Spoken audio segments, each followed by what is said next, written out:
Hi hello namaste welcome back to Max TV. నేను మీ శ్రావ్య. ఈరోజు మనతో పాటు ఉన్నారు ace certified personal trainer, health coach and nutrition adviser Sai Teja గారు. మరి సాయి తేజ గారితో మాట్లాడి ఫిట్నెస్ గురించి మరికొన్ని విషయాలు అయితే ఈరోజు వీడియోలో తెలుసుకుందాం. నమస్తే సార్. నమస్తే. ఎలా ఉన్నారు? నేను బాగున్నాను. మీరు ఎలా ఉన్నారు? నేను కూడా చాలా బాగున్నాను సార్.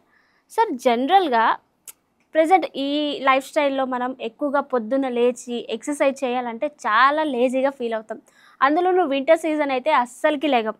సో అసలు ఎక్సర్సైజ్ చేయడం వల్ల ఎలాంటి బెనిఫిట్స్ ఉంటాయి సార్ మనకి? First of all, man is made for movement. మనం ఎర్లీ మ్యాన్ ఏజ్ నుంచి చూసుకుంటే కొన్ని మైల్స్ ఆఫ్ డిస్టెన్స్ ఫుడ్ కోసం, హంటింగ్ కోసం తిరిగిన ఈ మనిషి రూపాంతరం చెందుతూ ఒక్కొక్క స్టేజ్లో తన లైఫ్ స్టైల్ని మార్చుకుంటూ మనం లాస్ట్ ఒక 2 జనరేషన్స్ బ్యాక్ వెళ్తే ఫార్మింగ్ వరకు వచ్చింది. ఈ అర్బనైజేషన్ ఇదంతా అవ్వడంతో కొద్దిగా జాబ్ అంటే వర్క్ వల్లనో వేరియస్ రీజన్స్ వల్ల ఎక్సర్సైజ్ చేయలేకపోతున్నారు. But we are made for movement. Exercise చేయకపోతే మన బాడీ యూజ్ ఆర్ డిస్యూజ్ అంటే మసిల్స్ అండ్ బోన్స్ని యూజ్ చేస్తే అవి ఎఫెక్టివ్గా మనకి ఎట్లయితే బండిని సర్వీసింగ్ ఇస్తే ఎట్లయితే దాని లాంగిటివిటీ పెరుగుతుందో, ఇన్ ద సేమ్ వే మన బాడీకి ఎక్సర్సైజ్ అండ్ రైట్ న్యూట్రిషన్ అనేది చాలా ఇంపార్టెంట్. చేయకపోతే బండి జల్దీ గ్యారేజ్కి వచ్చేస్తుంది అన్నట్టు. బండి జంత గ్యారేజ్కి వెళ్తుంది అనమాట. అంతే అంతే. ఓకే. సో చేయకపోవడం వల్లే చాలా డిసడ్వాంటేజెస్ వస్తాయి అంటారా? అబ్సల్యూట్లీ. డిసడ్వాంటేజెస్ ఏంటంటే మనం చెప్పుకోవడానికి చాలా ఉంటాయి. సో ఫస్ట్ అండ్ ఫార్మోస్ట్ ఏంటి అని అంటే మన కార్డియో సిస్టమ్ ఏదైతే మన హార్ట్ ఏదైతే ఎఫిషియంట్ పంప్ లాగా పనిచేస్తుందో, మనం పడుకున్న కూర్చున్న ఏం చేసినా సరే మన హార్ట్ అండ్ లంగ్స్, మన లోపల బ్లడ్ అన్ని సిస్టమ్స్ అనేవి వర్క్ అవుతున్నాయి, అవునా? సో దాన్ని ఒక ఎఫిషియంట్ వేగా మనం పని చేయించాలి అండ్ మనం ఫిట్గా ఉండాలి అని అంటే డెఫినెట్లీ మనం ఎక్సర్సైజెస్ అనేవి యాడ్ చేసుకోవాలి. సెకండ్లీ, మనం బోన్స్ కానీ, మన జాయింట్స్ కానీ, మన మసిల్స్ హెల్త్ కానీ ఇవన్నీ కూడా సాధన చేస్తూ ఉంటుంటే వాటికి పదనం అనేది పెరుగుతుంది. ఎట్లయితే మనం ఒక కత్తికి దాన్ని పదను పెంచకపోతే అది యూజ్లెస్ రస్ట్ అయిపోతుందో, ఇన్ ద సేమ్ వే మన బోన్స్ అండ్ మసిల్స్ కూడా ఎక్సర్సైజ్ అనేది వాటికి మస్ట్ అండ్ షుడ్. ఒక ఫీడ్ లాగా వాటి గ్రోత్ కావచ్చు, మన బాడీ యొక్క ఓవరాల్ ప్రాసెసింగ్ కావచ్చు, బాగుంటుంది. అండ్ ఇవన్నీ కాకుండా ఏజ్ రిలేటెడ్ ఛాలెంజెస్ ఈ మధ్య చాలామందికి వస్తున్నాయి. సో వాటన్నిటినీ కూడా మనం ఎదుర్కోవాలి, మనకి స్ట్రెంత్ ఉండాలి అంటే డెఫినెట్లీ మనం ఎక్సర్సైజెస్ అనేవి పార్ట్ ఆఫ్ లైఫ్లో మనం 30 to 40 minutes యాడ్ చేసుకున్నా సరిపోతుంది.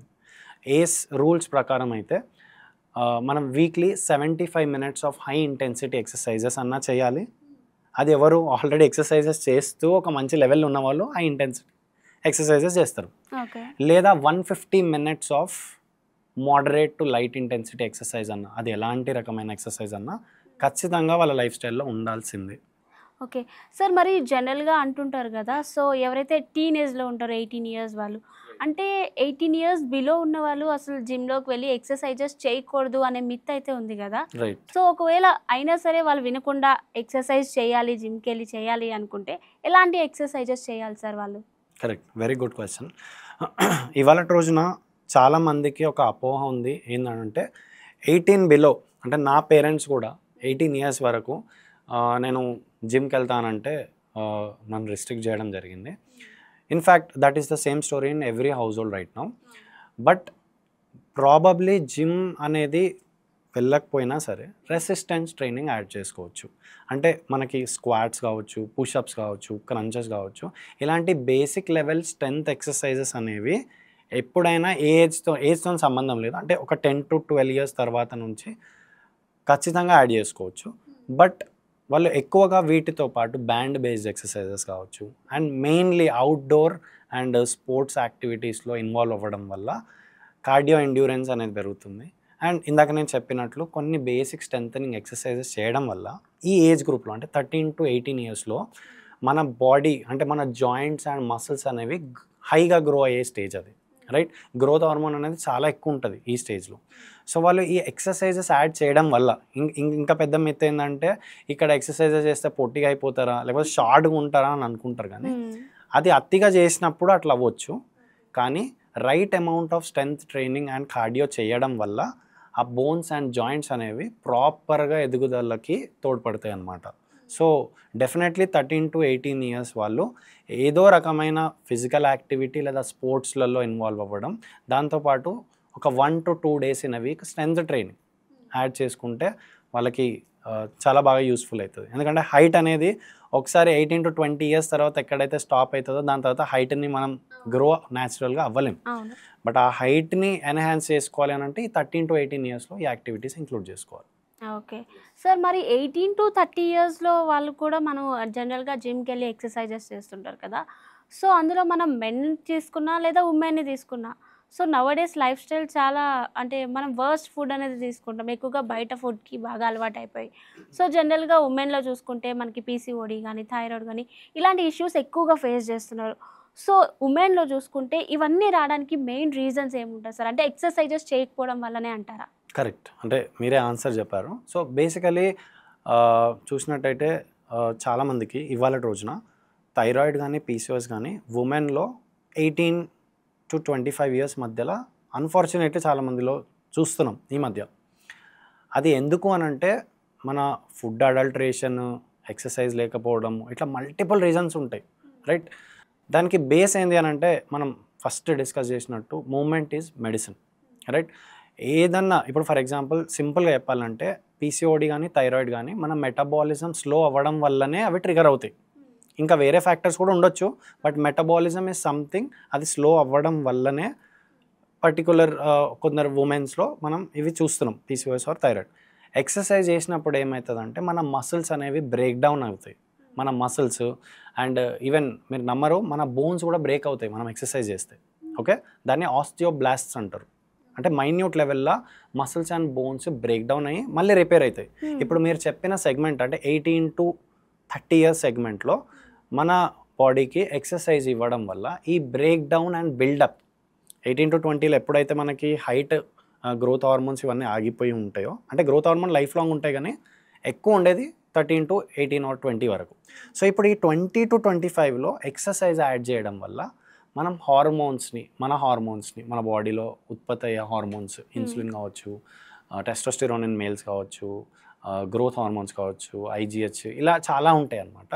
సో వీటన్నిటిని ప్రాపర్గా సెగ్మెంట్ చేయడం, మెటబాలిజంని ఇంప్రూవ్ చేసుకోవడం, ఈ wear and tears, muscles wear and tears వల్ల బాడీ మెటబాలిజం హై ఉండి ఆటోమేటిక్గా ఫ్యాట్ అక్యూములేషన్ అనేది చాలా తక్కువ ఉంటుంది.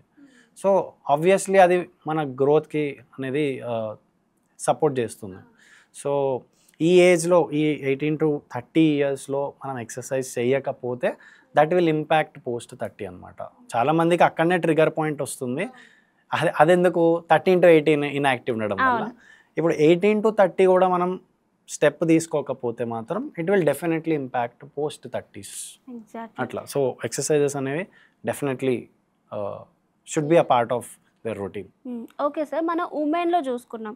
అదే మెన్లో 18 to 30 అంటే 18 నుంచి స్టార్ట్ చేస్తారు ఎక్సర్సైజెస్. కరెక్ట్. సో వాళ్ళు ఒకవేళ 18 నుంచి జిమ్కి వెళ్ళాలి అనుకుంటే 18 ఇయర్స్ తర్వాత, సో వాళ్ళు ఎలాంటి ఎక్సర్సైజెస్ చేయాలి సార్?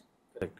సో మనం చాలామందిని చూస్తుంటాం, జస్ట్ అట్లా 18 అంటే ఇంటర్మీడియట్ అయిపోయి అప్పుడే ఇంజనీరింగో లేకపోతే డిగ్రీలోకి వచ్చో they will start their exercise routine. Okay, so exercises వచ్చినప్పుడు మనం కొందరికి స్ట్రెంత్ ట్రైనింగ్ అంటే చాలా ఇష్టం ఉంటుంది, వెయిట్ లిఫ్టింగ్ అని చేస్తుంటుంటారు. ఇంకొందరు ఎండ్యూరెన్స్ స్పోర్ట్ అంటే బాగా కార్డియో ఎక్సర్సైజెస్, అవుట్డోర్ యాక్టివిటీస్ చేస్తుంటారు. బట్ బేసికలీ మనకి 5 కాంపోనెంట్స్ ఆఫ్ ఫిట్నెస్ ఉంటాయి అన్నమాట. సో ఈ 5 కాంపోనెంట్స్ని ట్యాప్ చేయాలి మనం. సో ఆ 5 కాంపోనెంట్స్ ఏంటంటే first cardiovascular endurance. Okay, so అది మన హార్ట్ అండ్ లంగ్ సిస్టమ్ని ఇంప్రూవ్ చేసుకోవడానికి. నెక్స్ట్ మసిల్ ఎండ్యూరెన్స్ ఎందుకు అనంటే మన బాడీని ఓవరాల్గా మన మసిల్స్ మనం ఎలాంటి యాక్టివిటీ ఎంతసేపు చేసినా ఎనర్జెటిక్గా మన బాడీ సపోర్ట్ చేయాలంటే మనం మసిల్ ఎండ్యూరెన్స్ ఇంప్రూవ్ చేసుకోవాలి. Number 3 muscle strength. Okay, muscle strengthening, ఇక్కడ మన డంబల్స్, వెయిట్స్ ఇవన్నీ కూడా మసిల్ స్ట్రెంగ్త్ని ఇంప్రూవ్ చేయడానికి. ఇక్కడ మసిల్ స్ట్రెంగ్త్ అంటే ఇందాక నేను చెప్పినట్టు మసిల్స్ అండ్ బోన్స్ ఈ సిస్టమ్ని స్ట్రెంగ్తన్ చేస్తాయి. Number 4 flexibility. మనం ఫ్లెక్సిబిలిటీ అంటే బాడీలో మొబిలిటీ కానీ స్టెబిలిటీ కానీ వీటన్నిటిని ఇంప్రూవ్ చేస్తూ మసిల్స్ యొక్క రేంజ్ ఆఫ్ మోషన్ని కూడా ఇంప్రూవ్ చేసుకోవాలి. ఇది 4th కాంపోనెంట్. 5th కాంపోనెంట్ వచ్చేసి బాడీ కాంపోజిషన్. అంటే మన బాడీలో మసిల్ ఎంత ఉంది, వాటర్ ఎంత ఉంది, ఫ్యాట్ ఎంత ఉంది, వీటన్నిటిని ప్రాపర్ ప్రాపర్గా సెగ్మెంట్ చేయడం, అంటే మనం ఎక్సర్సైజెస్ చేస్తూ రైట్ న్యూట్రిషన్ తీసుకుంటే ఆటోమేటిక్గా బాడీ కాంపోజిషన్ సెట్ రైట్ అవుతుంది. సో ఇప్పుడు మీరు అన్నట్టు 18 to 30 years మెన్ కానీ ఉమెన్ కానీ ఎవరైనా సరే ఈ 5 కాంపోనెంట్స్ ఏ ఏజ్తో సంబంధం లేకుండా ఈ 5 కాంపోనెంట్స్ని ట్యాప్ చేయాలన్నమాట. సో అట్లా ట్యాప్ చేస్తే ఓవరాల్గా ఫిట్గా అవుతారు.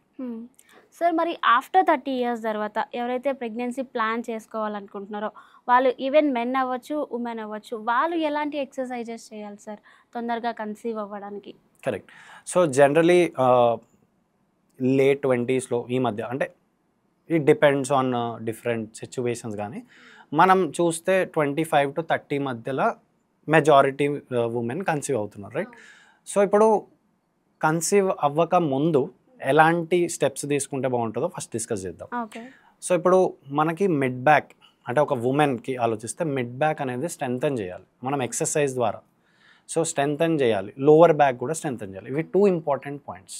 ఎందుకనంటే మనం ప్రాక్టికల్గా ఆలోచిస్తే పోస్ట్ డెలివరీ ఈ లోవర్ బ్యాక్ అనేది ఉమెన్కి 5th, 6th, 7th, 8th మంత్లలో, ఐ మీన్ బేబీ బంప్ ముందుకు రావడం వల్ల వాళ్ళకి ఎక్సెసివ్ ప్రెషర్ ఉంటుంది లోవర్ బ్యాక్లో, రైట్? స్పైన్ అనేది కొద్దిగా కర్వ్ అవుతుంది, బాడీ బ్యాలెన్స్ అనేది ముందుకు వస్తుంది. దానివల్ల ఏమవుతుంది, లోవర్ బ్యాక్లో చాలా ప్రెషర్ పడుతుంది. సో మసిల్ ఇంబ్యాలెన్సెస్ అవుతాయి, అంటే హిప్లో లోవర్ బ్యాక్లో కొద్దిగా మసిల్ ఇంబ్యాలెన్సెస్ అవుతాయి. ఇందాక నేను చెప్పినట్టు మిడ్ బ్యాక్ ఎందుకు స్ట్రెంథన్ చేయాలి, అప్పర్ బ్యాక్ మిడ్ బ్యాక్ ఎందుకనంటే పోస్ట్ డెలివరీ బ్రెస్ట్ ఫీడింగ్ అనేది ఉంటుంది. సో వాళ్ళ పోస్చర్ అనేది కొద్దిగా ముందుకు వచ్చేస్తుంది. సో పోస్చర్ అనేది ఇంబ్యాలెన్స్ అవుతుంది. So pre pregnancy strength training చేయడం వల్ల ఇట్లా బాడీ పోస్చర్ ఇంబ్యాలెన్స్ కాకుండా ఉంటారు. And second most important thing ఏంటంటే కొందరికి జెస్టేషనల్ డయాబెటీస్ కావచ్చు, థైరాయిడ్ కావచ్చు, అటాక్ అయ్యే ఛాన్స్ ఉంటుంది డ్యూరింగ్ ప్రెగ్నెన్సీ. అది అలా క్యారీ ఫార్వర్డ్ అవుతుంది, కొందరికి అవుతుంది, కొందరికి అవ్వకపోవచ్చు. అది అవ్వద్దు అని అంటే మనం ప్రాపర్ బాడీ కాంపోజిషన్, అంటే ప్రెగ్నెన్సీకి ముందే ఇదంతా మనం ఎక్సర్సైజెస్ చేసి ఇందాక చెప్పినట్టు 5 కాంపోనెంట్స్ ఆఫ్ ఫిట్నెస్తో పాటు స్ట్రెంథనింగ్ ఎక్కువ చేయడం వల్ల వాళ్ళ పోస్చర్ ఇంబ్యాలెన్స్ కాకుండా ఉంటుంది. ఇలాంటి ఏవైతే మనము ఈ థైరాయిడ్ కానీ జెస్టేషనల్ డయాబెటీస్ లాంటివి క్యారీ ఫార్వర్డ్ కాకుండా ఉంటుంది.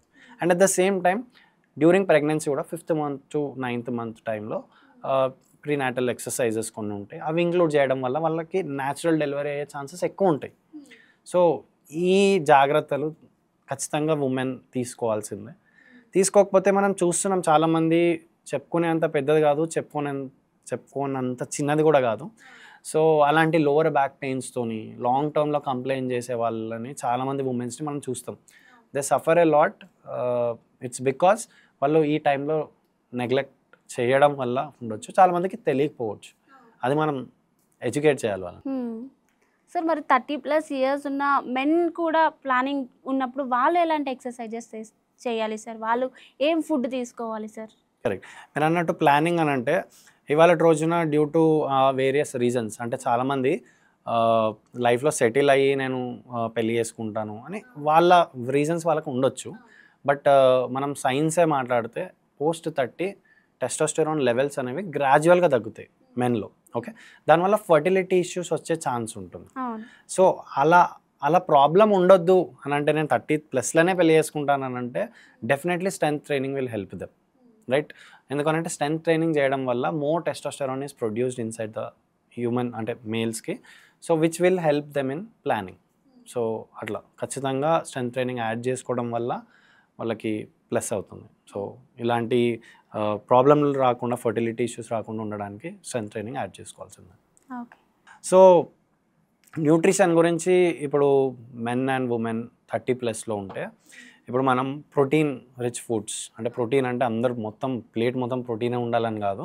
సో ప్రోటీన్ అంటే మన ప్లేట్లో ఇప్పుడు if you are consuming food దాంట్లో 4 పార్ట్స్గా డివైడ్ చేసుకొని ఒక పార్ట్ కార్బోహైడ్రేట్స్ వచ్చేటట్టు, అంటే మన కాంప్లెక్స్ కార్బోహైడ్రేట్స్ లైక్ రైస్ కానీ, చపాతీ కానీ, ఓట్స్ కానీ, లేకపోతే రాగి కానీ, ఏదన్నా మన కాంప్లెక్స్ కార్బోహైడ్రేట్ ఒక పార్ట్ ఉండాలి.